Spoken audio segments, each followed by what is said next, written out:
সেইসকল মানুহৰ পৰা সদায় দূৰত থাকক, যিয়েই আপোনাক আঘাত দিয়ে, যিয়েই আপোনাক মিছা কথা কয়, যিয়েই আপোনাক ব্যৱহাৰ কৰে আৰু যিয়েই আপোনাক সন্মান নিদিয়ে। আমি যদি সদায় এইটো কথা মনত ৰাখোঁ যে আমি এই পৃথিৱীত দুদিনৰ আলহীৰ দৰে, এদিন আমি সকলো এই পৃথিৱী এৰি উভতি যাব লাগিব, তেতিয়াই জানিব ইজনে সিজনৰ বিৰুদ্ধে থকা সকলো অভিযোগ শেষ হৈ যাব আৰু আমাৰ মিছা ইগ' ধ্বংস হৈ যাব। কেইটামান বিশেষ পইণ্ট যিকেইটাই আপোনাৰ জীৱনটো সলনি কৰাত সহায় কৰিব।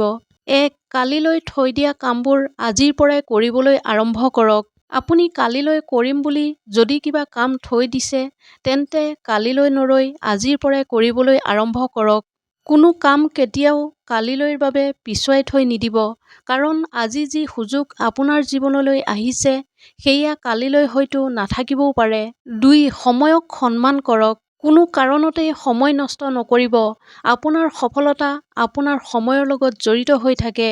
সময় সঠিকভাৱে পৰিচালনা কৰিলে সফলতা নিশ্চয় আহিবই। ৩. অপ্ৰয়োজনীয় আলোচনাবোৰৰ পৰা আঁতৰি থাকক। অপ্ৰয়োজনীয় বিতৰ্ক বা আলোচনাৰ পৰা যিমান পাৰে আঁতৰি থাকক। আপুনি যিটো বিষয় বা দিশত সফল হ'ব বিচাৰে, সেইটো বিষয় বা দিশত আলোচনা কৰক আৰু সেইটো কথাত চিন্তা কৰক। অপ্ৰয়োজনীয় কথা বা বিতৰ্কত নিজক ব্যস্ত কৰি ৰখা মানেই আপোনাৰ সময় আৰু শক্তি দুয়োটাৰে অপচয় কৰা। ৪. আপুনি আপোনাৰ সপোনৰ পিছত দৌৰক।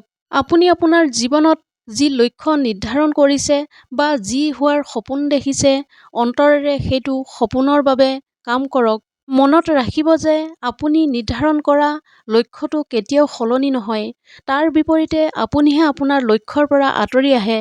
সেইবাবেই নিজৰ লক্ষ্যৰ পিছত বা সপোনৰ পিছত দৌৰিবলৈ আৰম্ভ কৰক, যেতিয়ালৈকে আপোনাৰ সপোন পূৰণ নহয়। ৫. দুৰ্বল দিশটোলৈ ভয় নকৰিব। যদি আপুনি ভাবে যে আপুনি এই বিষয়ত দুৰ্বল, তেন্তে সেইটো বিষয়লৈ ভয় নকৰি তাৰ সমাধান বিচাৰি উলিয়াওক। নিজৰ দুৰ্বলতাবোৰক এৰাই চলিবলৈ চেষ্টা নকৰিব। ৬. সদায় নতুন নতুন কথা বা নতুন নতুন বিষয় শিকিবলৈ চেষ্টা কৰিব লাগে। জীৱনত কেতিয়াও শিকিবলৈ বন্ধ নকৰিব। যেতিয়াই কিবা এটা শিকিবলৈ সুযোগ পায়, তেতিয়াই শিকিবলৈ আগবাঢ়ি যাব।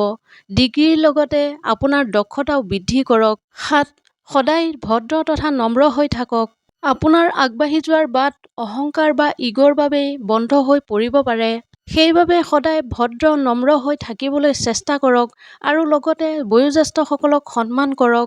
মনত ৰাখিব, অকলে এই পৃথিৱীত কোনোৱেই সফল নহয়।